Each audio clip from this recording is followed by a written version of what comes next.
Pasok tayo sa loob. May sala.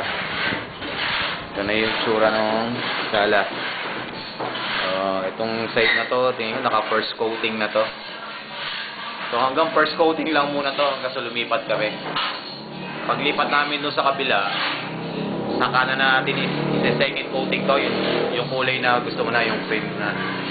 Sa ngayon, puti lang muna to, first coating. Ayan. So, i-start na tahan yung mga windows. So, by next week, may salamin na yan.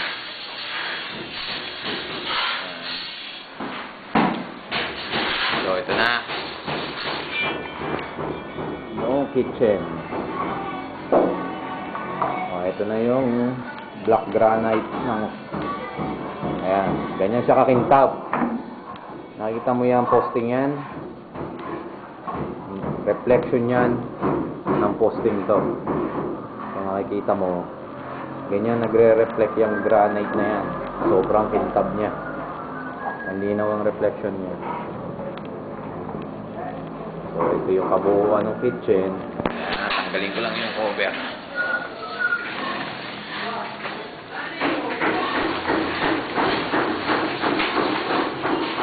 Yan, medyo madumi.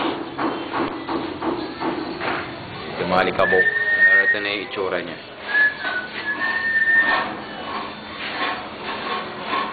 Medyo malinis-linis itong lugar na to.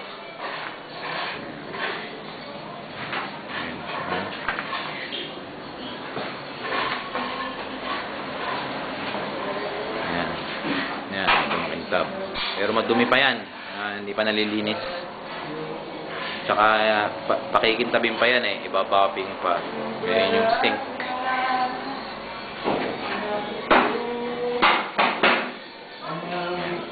So, yan yung counter.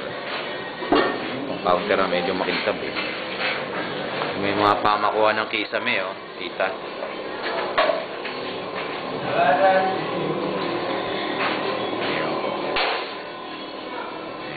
Yan ang view niya.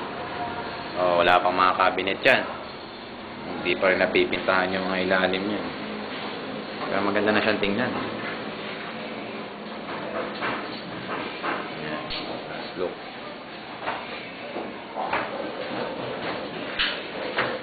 There. Ilalim yan. Hindi pa napipintahan. So ito na yung dining area. Puti na rin. Kisame. Bukas darating na yung Hardiplex.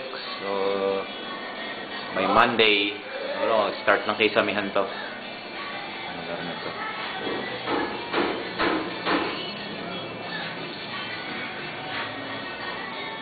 Ito naman yung stairs.